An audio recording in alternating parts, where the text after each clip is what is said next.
Good morning, everyone. It's Dr. Arlene Dihamko, the MultiDimensional MD. Thanks for joining me for episode 106. And today I'm going to talk about eczema and other itchy skin conditions because I've been seeing a lot of patients with that more lately. I've seen plenty of patients with skin issues over the years. I've gone through my own share of skin stuff. And so I know sometimes skin issues can be something that's considered difficult to address or to help calm down. And so I wanted to go through for you various ways to look at it, because what I find is if we approach it from more a multi-dimensional perspective, then we can address aspects of the skin condition that maybe have not been looked at by other physicians, other healthcare practitioners. And you can get much better results and just feel that health shining from within. So we're going to deal with healing the skin from the inside out. So first, what are the skin functions? So some basic functions of the skin are to be a barrier. So they're protecting you from the outside world, the elements. It helps to maintain your temperature, and it helps to store water and fluids and blood, and also is a major sensory organ. It is your biggest organ of all in your body. So we don't always think of it as an organ, but it's also absorbing things from the environment and also responsible for kicking out things that we don't need. So like through your sweat, which also helps to regulate your temperature, but you could also be detoxing through your sweat as well. And your skin is part of what helps you absorb sunshine and help to produce vitamin D. And vitamin D acts as a hormone in the body and helps to regulate calcium metabolism. So when we think about eczema, eczema is this itchy skin condition, dry, itchy, scaly skin, sometimes accompanied by intermittent infections, and it's inflammation in the skin. So for some reason, the skin is overreacting to the environment or to conditions in your life. So we're going to go through various aspects. We're going to go through physical aspects, and then the mental, emotional aspects, and then the spiritual aspects. So you can have a great overview of what eczema is and how to address it, and other itchy skin conditions. So your skin, as I said, is also a detox organ. It helps to kick things out. So when your major detox organs like your liver and your colon get overwhelmed, then your skin acts as a secondary detox organ to that. So chances are that for some reason that your digestion is off, you're not metabolizing things as well as you should, you're not assimilating things into your body, and you're not kicking things out. So your detox pathways are not as clear as they could be.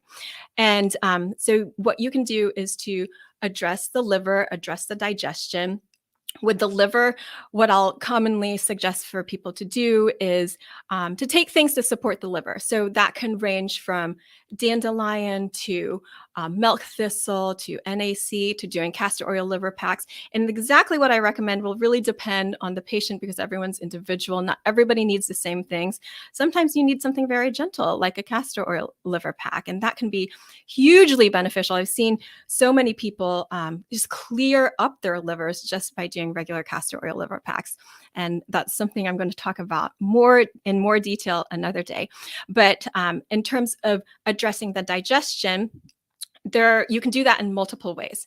So again, your skin is overreacting to things or reacting to things in your environment. It could be things outside like pollen and the dust or pet dander, but it could be food allergies and sensitivities. The number one I see of that is dairy. So even if you don't do any food allergy testing or food sensitivity testing, then that's something that you could try, especially for infants, is just to remove cow's milk formula, cow's milk dairy in the mother's diet and see if that helps to clear it up. So if there's anyone in the family that says they're lactose intolerant, then that is is a clue that there is some sort of dairy sensitivity. And that could be a threshold, but just to go ahead and try that if you haven't already. And if we need to, we can also delve into looking at, okay, what else is going on? Are there other food allergies or sensitivities? Is it an overall leaky gut? Everything's leaking through and you're reacting to everything? Or are there certain things that are more constitutional or specific things in the diet that if you avoided, would you just feel so much better? Another thing is not just reacting to the foods itself, but the ratio of the food. So the body might be too acidic. So if you follow what's more an alkaline diet, and I've talked about this in another live stream, then your body will naturally be able to regulate that inflammation. So remember, the skin is that secondary detox organ. It's got to bring out that inflammation somewhere. And if your body's really acidic, then your body's getting overwhelmed and you're seeing that as rashes. So just alkalinizing your system, following a more alkaline diet. So that's going to be about 80% vegan, and then the 20% is going to be your proteins, your poultry, fish, or beans or grains as well. So mostly vegetable diet. And then for psoriasis, that gets a bit more specific because for psoriasis, and this is from the Edgar Casey readings, it's really important to avoid nightshades. So the nightshade vegetables are your tomatoes, eggplant, peppers, and white potato. So if your itchy skin, if you've been told you have psoriasis, then at least like delve into that. And if you need help with the details to sort it out for yourself, then I would be happy to do that. Helping to alkalize the diet also means like avoiding sugar and highly processed foods. So that will help to really bring down that inflammation. And then what I was saying, your skin is overreacting to things. So this is a nervous system response as well. Somehow your body is in this state of what I usually see, people are in the state of fight or flight. And so we can calm that down in many different ways. And I'll commonly do that with the cranial osteopathic treatment, but we can also do like the tension trauma release exercises, some breath work, and other ways.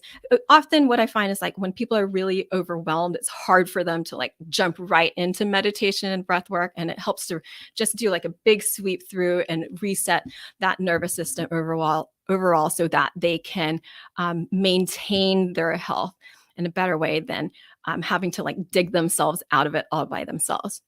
And then in that over response to things, your body is also stressed. So then we're dealing with adrenals and the production of stress hormones. And when you've been in a stress state for a while, then those adrenals start to pitter out. And we call that adrenal fatigue. They can start to feel really flat. That's when you're really tired or wired and tired. So you can be really flat and not really wanting to have much energy to do things, or you can feel kind of wired and tired or have that second wind at night. So to support the adrenals, then you could take some vitamin C, which a caveat is that some people kind of get worse with the vitamin C. So you have to know if you're how you respond to that. And I'll also include some adaptogens as needed. And one of the common adaptogens that I use for eczema is ashwagandha. It's a very gentle adaptogen. It helps to strengthen the body, tone the endocrine glands, and help to balance all those endocrine glands through your system. So you see, now we're talking about like various systems, and usually when people think about skin, you just think skin, but no, everything in your body works together in this really beautiful orchestrated fashion if it's to be balanced and harmony. But if not, then we have to take a look at not just one organ system, but everyone and see what we can do. So I'm mentioning all the major ones here. Circulation is also going to be really important. So most of the time I see when people have eczema or other itchy skin, there's a lot of tension in the body, and those joints can be like feel kind of stiff. The muscles and fascia can feel kind of stiff. So exercise and movement, rotating the joints, shoulder rolls, depending on like where in the body that you have the eczema. But really, it's really nice to rotate like all your joints, especially the big ones, every single day, so you can make sure that that blood flow is really providing the nourishment that it needs all throughout your body. So if you have like itchy hands and feet, circulation. You need to get the blood flowing to your hands and feet. So think about what kind of movement you're getting in your life or lack of movement, and think like, is there any stiffness? You'll know that if you get a massage, and the massage therapist will say like, "Oh, wow, you're really tense in these areas." So if you don't have the body awareness for yourself yet, then you can get that feedback from other people. And then we'll also deal with nutritional deficiencies. So, what sorts of things will nourish the skin? And that's what the blood supply will help bring nourishment to the skin. But then you also have to be getting those things through your diet. So, vitamin A, vitamin C, um, vitamin A, and other fat soluble vitamins. So, that's vitamin A, D, E, K. I'm not saying that everybody needs all of these things if they have itchy skin, but to consider them. And if you need help, like ask somebody to help you figure out which ones you're deficient in. Other common ones will be zinc, omega 3s, getting some good sources of collagen in your diet if you're not vegan.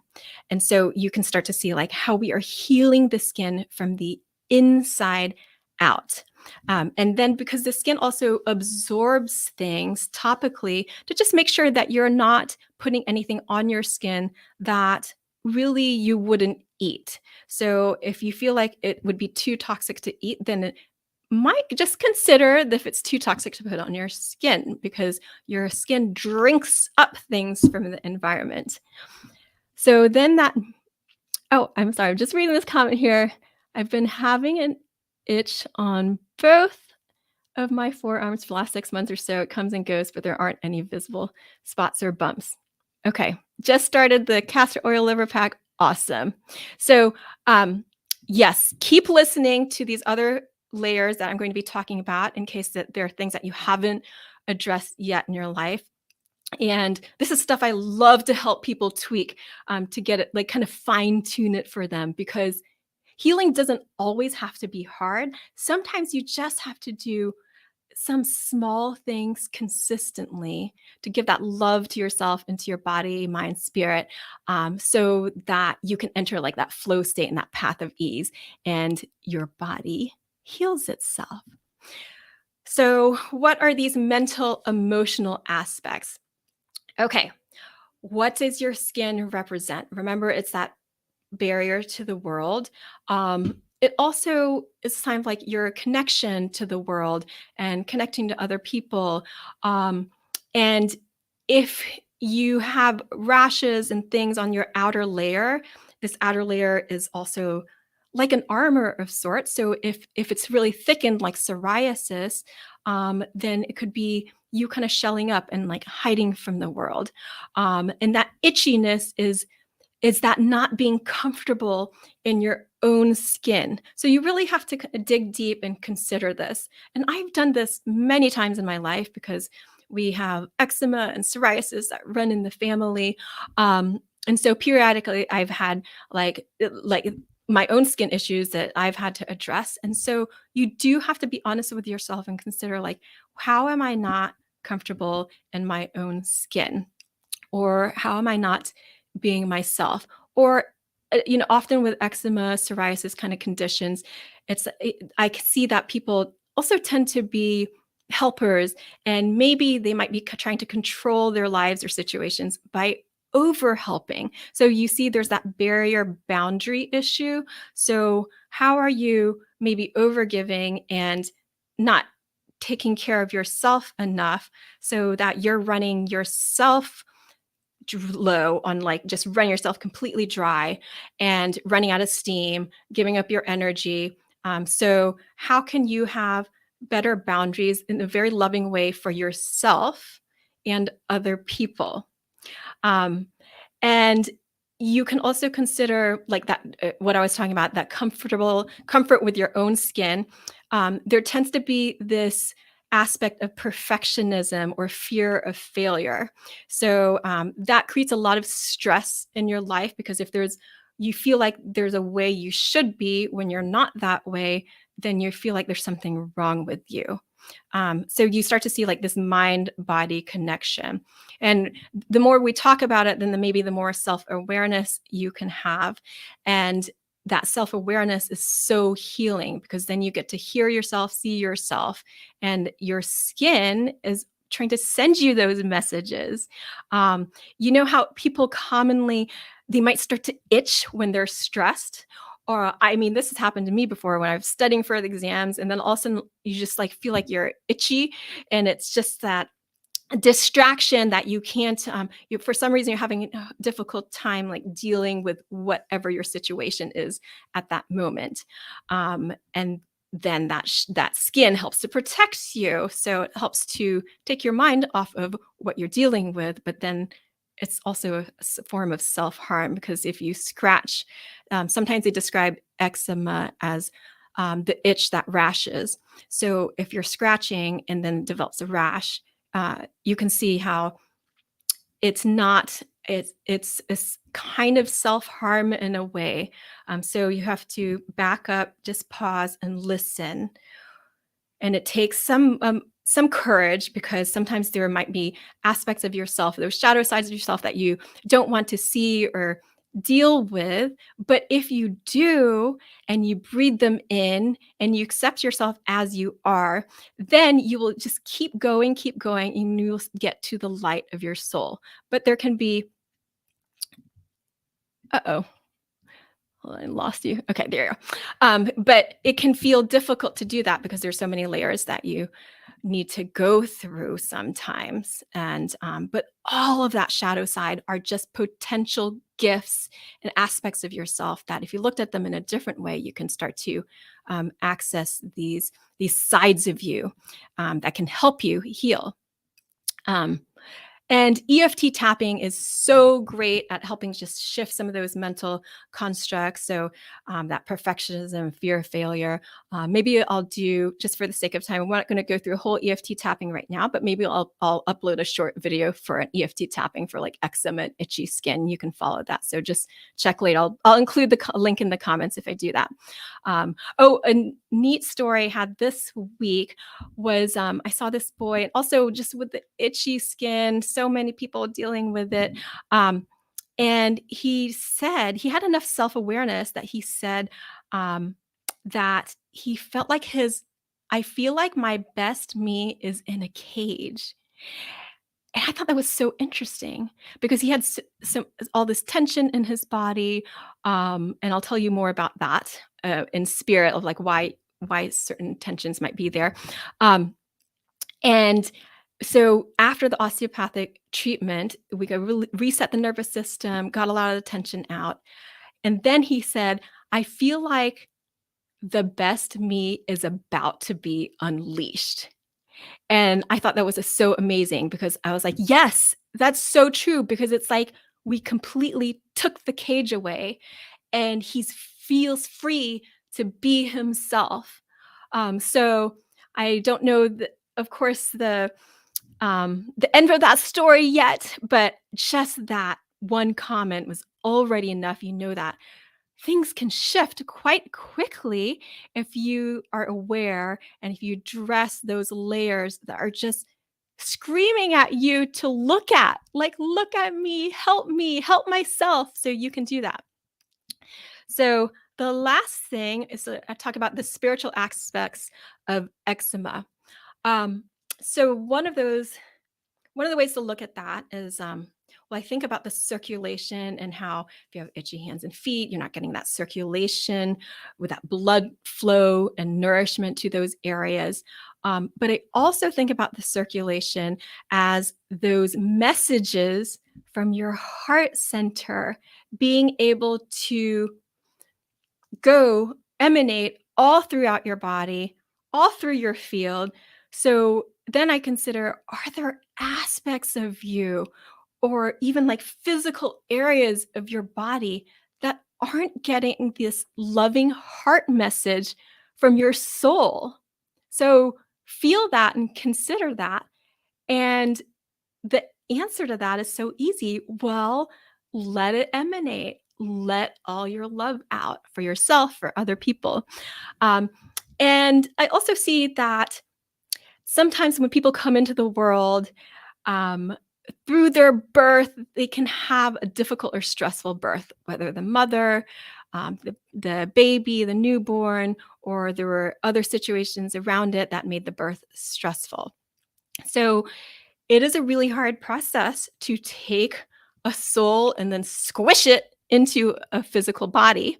And so when there's a lot of stress around it, then that soul may not have been grounded into the body completely. And then you see that as a lot of tension, a fight or flight in the body. Maybe the person has a little harder time connecting because they're not fully grounded. And I see many infants, toddlers, and children like this. It doesn't mean that they're not connecting, but because the parents, they know they'll have a concern about it. They're like, they're just so tense, or they're like so sensitive. Like you touch them because their bodies are so tense that they just like startle a lot, or they're really sensory sensitive. And so when you're always like startling to things or having this fight or flight response to things, and it makes it harder to be close and to connect at that deeper level. So yeah, and then if you're a highly sensitive person or more empathic, then you also might be picking up on static in your field. You might just sponge up stuff in the world, the stress of the world. So maybe it's not your stress, but you're feeling the stress around you. So if you're a child, maybe you feel the stress in your family.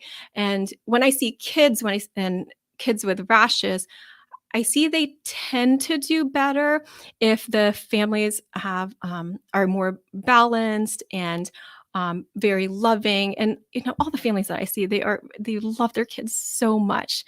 But if the parents are going through a lot of stress themselves, then sometimes these really highly sensitive kids, or kids in general are very sensitive, can like sponge that up into their field. And so there's like this and then it comes out as an overwhelm and out into their skin. So, but the great thing is that when you address healing in any one person in the family, there's those ripple effects. And so when one person starts to feel better, then other people do as well. So, it's not about pointing and blaming and saying like, "Oh, it's the parents' problems or someone else did it to me." No, it's owning it and seeing how we're all connected. So, in helping one person, you're helping yourself, and helping yourself, you're helping other people. And then for parents, I would suggest like help yourself first so you can help other people more, including your kids. But I know that can be hard for parents. So just start somewhere, and but definitely help yourself as well. And that living your true self, um, so your skin is an expression of you as well, just like everything about you is an expression of you. So when you live as your true self, which is all light and love always, doesn't mean that you don't hurt, but it means that you can accept yourself no matter what you're going through, no matter what you're feeling, no matter what you're thinking, that you love yourself no matter what, and you don't censor your love. So you're always pouring out that love for yourself and for other people. And the more love you give out, the more that you have. And it can take courage to do this, because when you're hurt, it's easy to shell up and to hide behind your skin, which is like, again, your armor protection to the world. So being vulnerable to love can feel harder initially, but it is so worth it. So if you have any questions on this topic, I would love to hear from you. What aha moments you had, or if there was anything that you heard was new, or if you want any clarification on anything that I said, then I would love to hear from you. You can always leave a comment. Please like and subscribe if you haven't already. You can follow me on Instagram at All Worlds Health, on Facebook, All Worlds Health and Pediatrics. You can sign up for my e-love letters for my website, which is allworldshealth.com. And I send them out once a week on Wednesdays, usually just before this live stream. So thank you so much for joining me for another episode of the MultiDimensional MD. I'm Dr. Arlene Diamco. Lots of love to all of you. I believe in you, so I hope you believe in yourself too. And I will see you next time on Wednesday, 11 a.m. Eastern Time.